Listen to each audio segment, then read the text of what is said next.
নবী চেহারাটা মলিন হয়ে গেল, রক্ত অবস্থায় তিনটা কাটা জায়গায় নবী হাত দিয়ে চেপে ধরে খাদিজার ঘরে চলে গেলেন। খাদিজাকে ডেকে বললেন, খাদিজা দরজা খুলে দাও, তোমার জাতি আমাকে মেরে আহত করেছে। সর্বকালের সর্বশ্রেষ্ঠ মহামানব, যার আদর্শ বুকে ধারণ করে আমি নিজেকে মুসলিম হিসাবে দাবি করেছি। বলুন তো, আমার মাথার এই টুপিটা কার সুন্নাত? আমার মুখের দাড়িটা কার সুন্নাত? আমার গায়ের জুব্বাটা কার সুন্নাত? রাসূলের অনুসরণ করে আমি নিজেকে মুসলিম বলে দাবি করেছি। সেই নবীজির নাম শোনার পরে যদি কেউ দুরূদ শরীফ না পড়ে, আল্লাহ রসুল বলেছেন এই লোকটা বড় বখিল, বড় কৃপণ। সুতরাং আমরা রসুলের নামে দুরূদ আর সালাম দিয়ে শুরু করছি, সাল্লাল্লাহু আলাইহি ওয়াসাল্লাম। আল্লাহ বলতেছেন, ওয়ামা আরসালনাকা ইল্লা রাহমাতাল লিল আলামিন।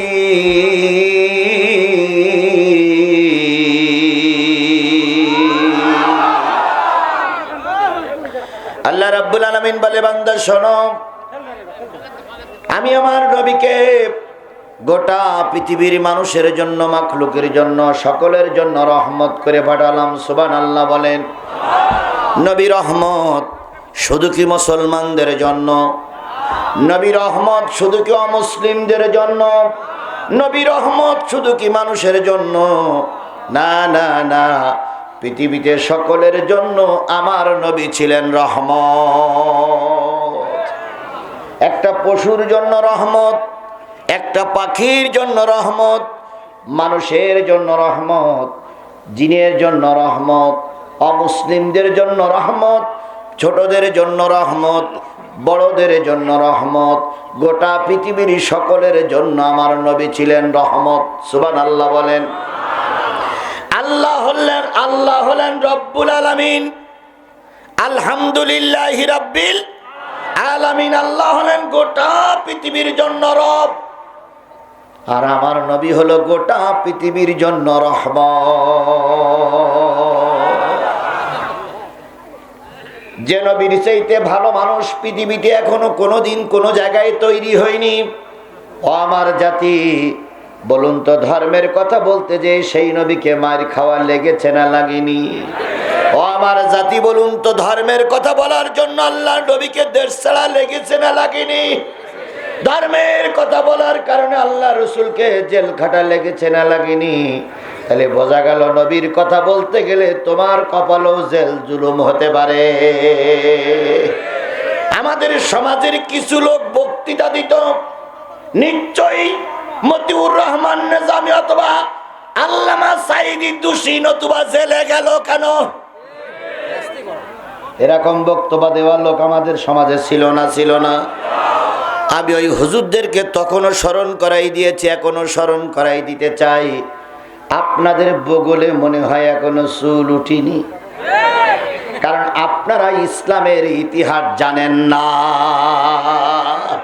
আপনাদের মতন কিছু গোলালু হুজুরদের কারণে ইসলামের ক্ষতি হচ্ছে। হক কথা বললে রসুলের যে দশা হয়েছে, তোমার আমার সে দশাই হতে পারে। নবীজিকে জেল খাটেন নাই? শিয়াবে আবু তালেবে 3.5 বছর আমার নবী জেলের ভিতরে ছিলেন।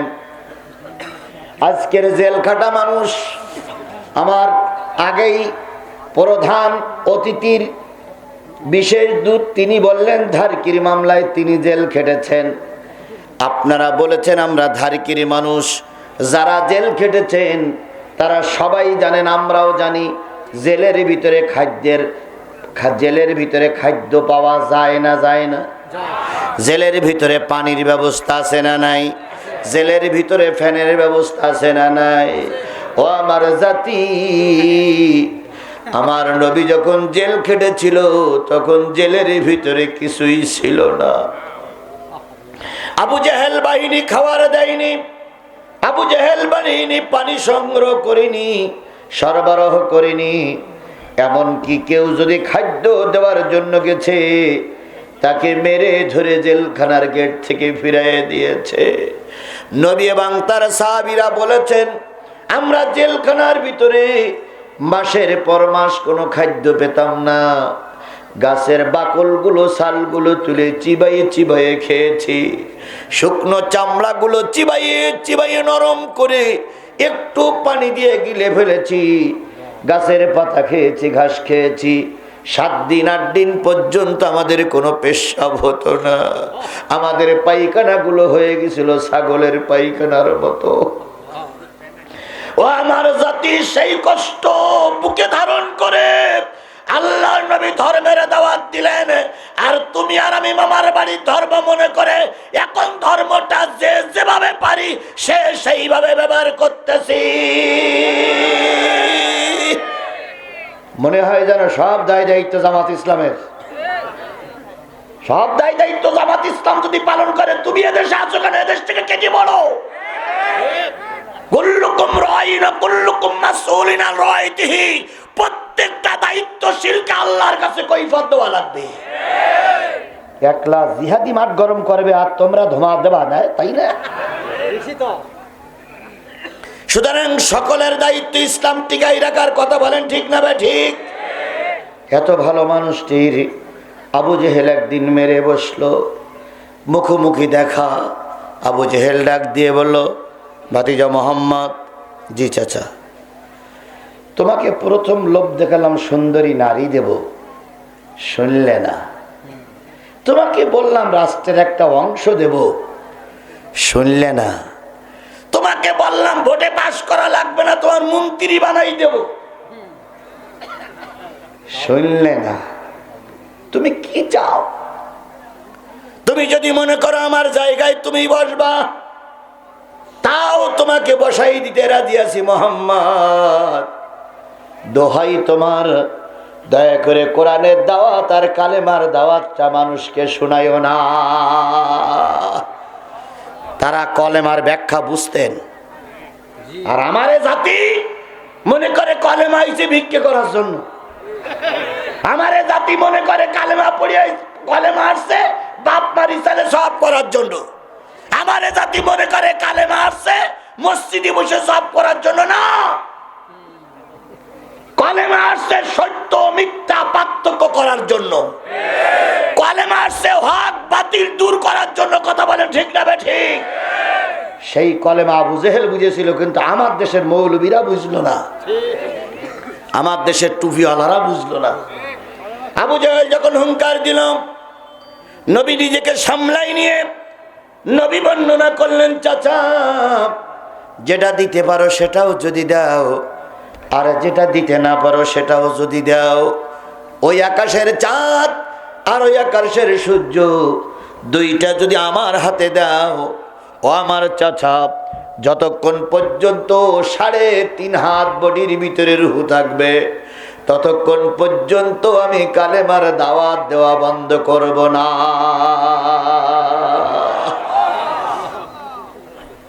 আর সেই কালেমার দাওয়াত দিয়ে আমরা কেউ মেসওয়াক করার সুন্নতের বর্ণনা করতেছি, কেউ বা 3.5 হাত ভুঁড়ি রতাচ্ছি, কেউ বা মাথায় পাগড়ি পরে কলেমার কথা বলতেছি।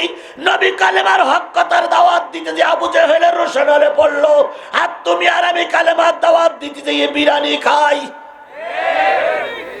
তুমি মেসওয়াক করা ফজিলত তো জানো, খাওয়ার শেষে মিষ্টি মুখের হাদিসটাও মানো।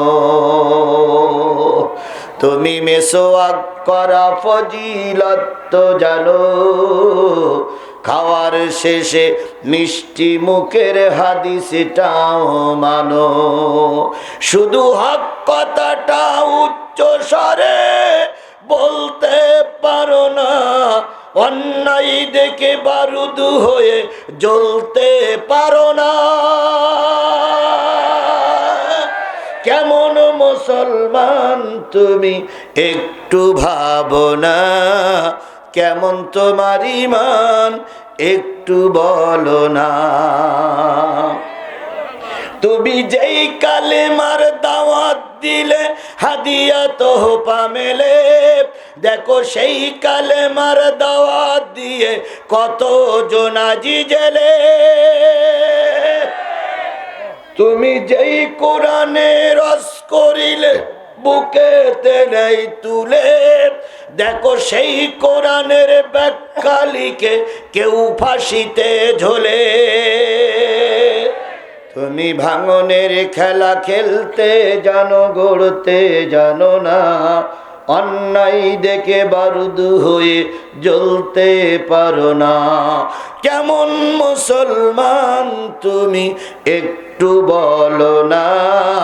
কেমন তোমার ঈমান একটু ভাবনা। আবু জেহেল অনেকক্ষণ উপদেশ দিলেন। নবীজি বললেন, ওই আকাশের চাঁদ আর ওই আকাশের সূর্য যদি আমার হাতে এনে দাও, তবুও কালেমার দাওয়াত দেওয়া বন্ধ করব না। আবু জেহেলের রাগ হয়ে গেল। কোমরে রাখা তরবারি উঁচু করলেন। নবীজির মাথার পরে 3টা আঘাত করলেন। দয়ার নবী, রহমতের নবী, যেই নবীর চেহারার দিকে তাকাই থাকলে মানুষের পেটে ক্ষুধা থাকতো না। মদিনার মানুষেরা বলেছেন, বাচ্চাগুলো ক্ষুধার্ত, কোনো খাবার জোগাড় করতে পারি না। বাচ্চাগুলো যখন খাদ্যর জন্য চিৎকার করতেন, মার বাবা করে মদিনার মসজিদে পাঠিয়ে দিতেন। 2 দিন 3 দিন পর মা যে বলতেন, বাজান বাড়ি চল, রুটি আর খেজুরের ব্যবস্থা হয়েছে। ছোট বাচ্চাটা মদিনার মসজিদের গেটে এসে মার মুখে চুমা দিয়ে বলতেন, আম্মু ফিরে যাও। নবীর চেহারার দিকে তাকাই থাকলে পেটে ক্ষুধা থাকে না। হযরত আনাস ইবনে মালিক বলেন, আমি একদিন পূর্ণিমার রাত্রিতে রাসূলের সঙ্গে ঘুরতেছিলাম। এক জায়গায় বসে গেলাম। আমি পূর্ণিমার চাঁদের দিকে তাকালাম আর নবীর চেহারার দিকে তাকালাম। পূর্ণিমার চাঁদের ভিতরে কলঙ্কময় কিছু দাগ দেখেছি। আমার নবীর চেহারার ভিতরে কোনো দাগ আমি খুঁজে পাইনি। সেই নবীর মাথায় কয়টা আঘাত করেছে আবু জেহেল? 3টা। রক্তাক্ত নবী, চেহারাটা মলিন হয়ে গেল।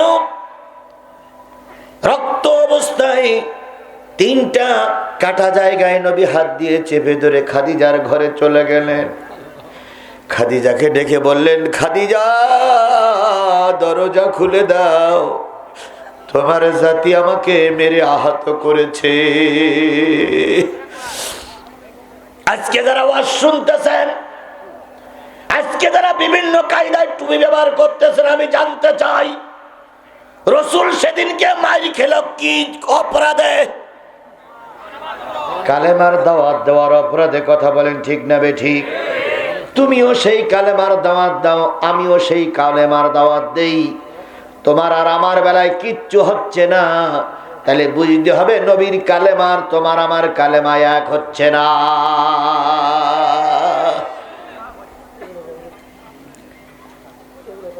আমার ভাইয়েরা,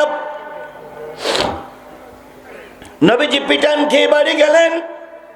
খাদিজা বেরিয়ে এসে রক্তগুলো মুছে দিলেন আর বললেন, ভাতিজা মোহাম্মদ, স্পষ্ট করে বলি, তোমার এই রক্ত একদিন এই দেশেতে বিস্ফোরিত হবে।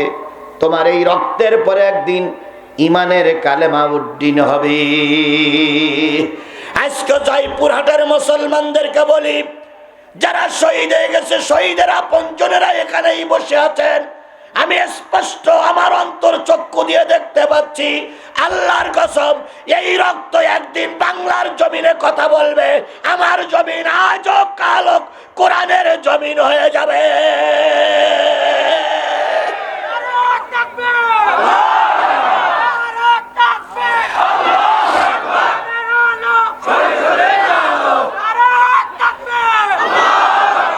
যদি এবার কোরআনের দেশ আমার দেশ না হয়, তাহলে এর জন্য দায়ী আমরা একদল টুপিওয়ালারা। কারণ আমি স্পষ্ট করে দেখতেছি, রামপন্থী বামপন্থীরা আমাদের পথের কাঁটা নয়, আমাদের পথের কাঁটা এক মৌলবীর বিরুদ্ধে আলাক মৌলবীর ফতোয়া, এটাই হলো আমাদের পথের কাঁটা হয়ে দাঁড়িয়েছে।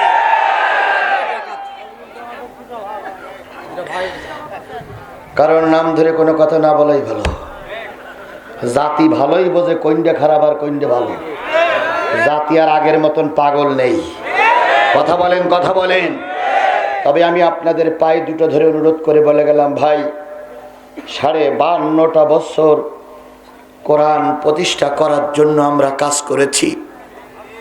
অগণিত নেতাকে ফাঁসির কাস্টে ঝুলতে দেখেছি। অগণিত জামাত শিবিরের বিএনপির কর্মীদেরকে রাজপথে গুলি হয়ে লাশ পড়তে দেখেছি। আবু সাইদির মতন ছেলে দুই হাত উঁচু করে গুলি খেতে দেখেছি। 52টা বছর মামলা খেয়েছি, জেলে গেছি, ঘর বাড়ি ছেড়েছি, ঘর বাড়ি ভেঙে দিয়েছে। 52 বছর পরে আমরা উপলব্ধি করছি, আল্লাহ যদি সবকিছু ঠিক রাখে আর যদি ভোটে কোনো কারচুপি হওয়ার সম্ভাবনা নয়, যদি না হয়, আগামী সংসদ হবে কোরআনের সংসদ, আগামী দেশ হবে কোরআনের দেশ, আগামী গণভবন হবে কোরআনের গণভবন, কোরআনের গণভবন।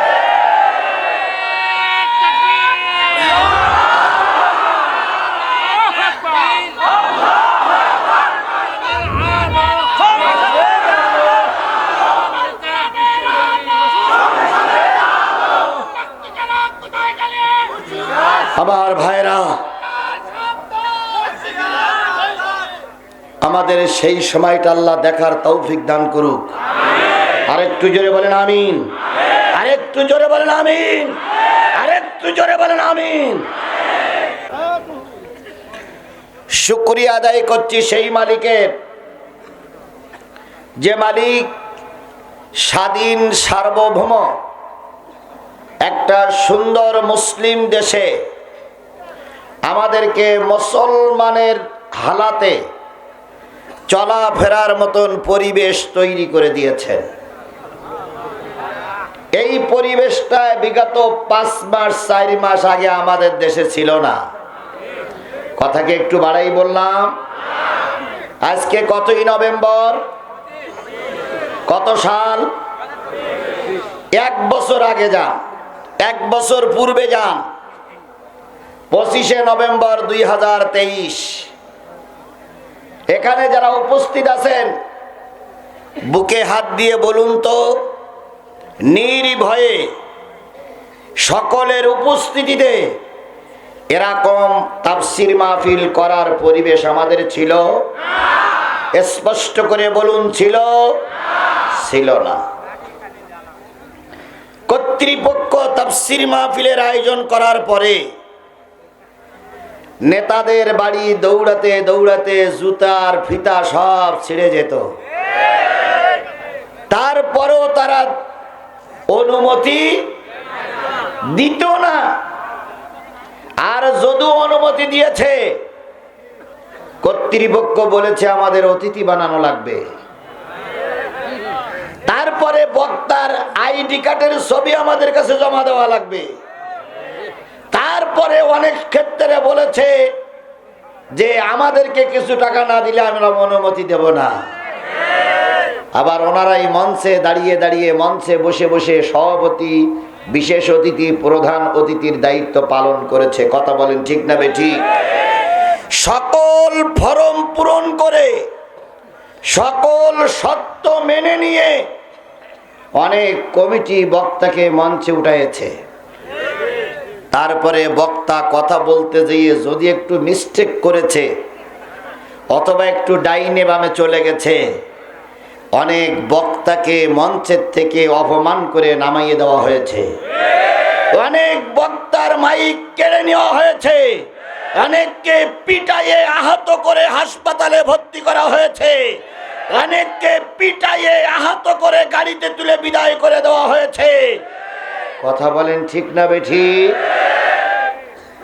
আর ওনারাই মনে করতেন, আগের যারা ছিল তারা মনে করতেন আমরা জীবনে আর কোনো দিন ক্ষমতার থেকে চলে যাব না। তাই বলতেন, তাই মনে করতেন না? ওনারা প্রায় বলতেন আমাদের মোকাবেলা করার মতন বাংলাদেশে আর কেউ নাই। এখানে বিএনপি জামাতের নেতারা বসে আছে, বিএনপি জামাতের নেতারাও একরকম হাল ছেড়ে দিয়েছিল, আমরা একরকম হাল ছেড়ে দিয়েছিলাম। আমরা ধারণা করেছিলাম এই পেত্নির বাচ্চা মৃত্যুবরণ না করা পর্যন্ত এদেশে আন্দোলন করে আর সফলতা অর্জন করা যাবে না, কারণ কত মায়ের কোল খালি হতে পারে। আব্দুর রহিম বলেন 14 জনের লাশ পড়িয়াছে এই জয়পুরহাটে। খালি একলা জয়পুরহাটে যদি 14 জনের লাশ পড়ে থাকে, গোটা বাংলাদেশের সব জেলা শহরগুলো যদি এরকম লাশ পড়ে থাকে, তাহলে কত লাশ ফেলাইছে এই ফেরাউনির বাচ্চারা, কত মায়ের কোল খালি করেছে এই নমরুদের উত্তরসূরিরা, কত মায়ের কোল খালি করেছে এই আবু জেহেলের প্রেতাত্মারা। তার থেকে আমাদের বের করে আনলেন কে? আরেকটু জোরে বলুন তো, কে বের করে এনেছেন? আমরা যখন আমাদের হাল ছেড়ে দিলাম, আল্লাহ তখন বলল তোমাদের দায়িত্ব শেষ, আমার দায়িত্ব শুরু। কি তাই হয়েছে না? আমরা যখন হাল ছেড়ে দিলাম, আল্লাহ বললেন তোমরা আবার হাল ছেড়ে দিয়েছো, আমি এমন একদল যুবককে রাস্তায় নামাবো যে যুবকদের সন্ধান তোমাদের কাছে ছিল না। আল্লাহ একদল টকবকে যুবককে বিশ্ববিদ্যালয়, কলেজ, হাই স্কুল, মাদ্রাসা থেকে বের করে এনে গোটা দেশে এমন আন্দোলন সৃষ্টি হলো, অহংকারীরা শেষ পর্যন্ত বিমানে চড়ে পালিয়ে যেতে বাধ্য হয়েছে, বাধ্য হয়েছে, বাধ্য হয়েছে।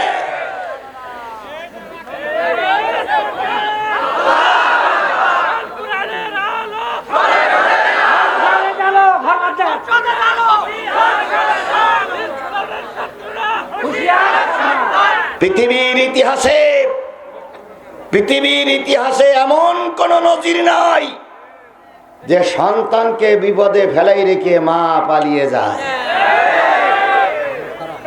এরকম কোন ইতিহাস পৃথিবীতে আছে? একমাত্র ইতিহাস সৃষ্টি করেছেন বঙ্গবন্ধু কন্যা শেখ হাসিনা রহমাতুল্লাহ আলাইহি।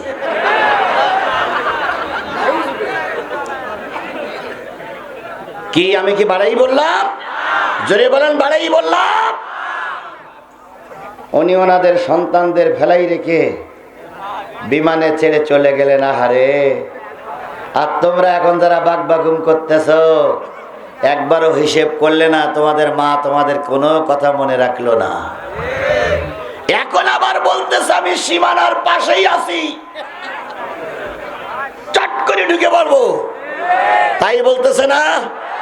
যারা ইতিহাস জানেন একটা জিনিস স্পষ্ট করে শুনে রাখুন, পৃথিবীর ইতিহাসে কোন স্বৈরাচার পালাই যাওয়ার পরে পরবর্তীতে এসে সে দেশের সরকার গঠন করতে পারিনি, এটা পৃথিবীর ইতিহাস। সুতরাং আজকের স্বৈরাচার যারা পালিয়ে গেছে, আমি আজিজুল ইসলাম জিহাদি লিখে দিয়ে যেতে পারি, এই স্বৈরাচার আর কখনো বাংলাদেশের মস্তক দখল করতে পারবে না। তবে হ্যাঁ, ওই স্বৈরাচারকে আমরা ফিরিয়ে এনে আইনের মাধ্যমে বিচারের কাঠগড়ায় তুলে এর শাস্তি প্রয়োগ করব। কোন অবস্থায় ওই স্বৈরাচারের দোষরদেরকে বাংলার মানুষ ক্ষমা করবে না, করবে না, করবে না।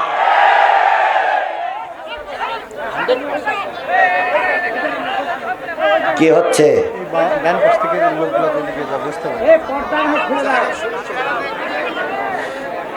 আচ্ছা, এই ছেলেরা এই পাশে আসো, এ পাশেও তো জায়গা ছিল, হ্যাঁ বসার জায়গা করে দেন তো, বসার জায়গা করে দেন।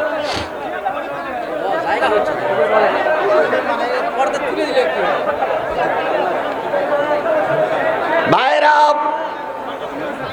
কথা বলার সুযোগ করে দিন। তাহলে ইতিহাস বলে আর কখনো স্বৈরাচারেরা নতুন করে এসে সরকার গঠন করতে পারেনি। কথা বলেন ঠিক না বেঠিক? আপনাদের কি মনে হয় এই স্বৈরাচারেরা আবার ফিরে আসতে পারবে? জোরে বলেন, তাই মনে হয়? যতই ষড়যন্ত্র করো, বাংলার জনগণ তোমাদের আর মেনে নেবে না। এখন এখন যদি মনে করো চট করে ঢুকে পড়বো, আসো, আমরা জনগণ 3.5 হাত লাঠিতে তেল মাখাইয়ে তোমাদের জন্য অপেক্ষা করছি। তাহলে যে আল্লাহ পাক এই জালেমদের কবল থেকে আমাদের দেশটারে হেফাজত করলেন, জয়পুরহাটের মাটিকে আল্লাহ হেফাজত করলেন, সেই আল্লাহর শুকরিয়া আসতে না জোরে সকলে মিলে বলছি আলহামদুলিল্লাহ। আরেকটু জোরে বলুন তো আলহামদুলিল্লাহ।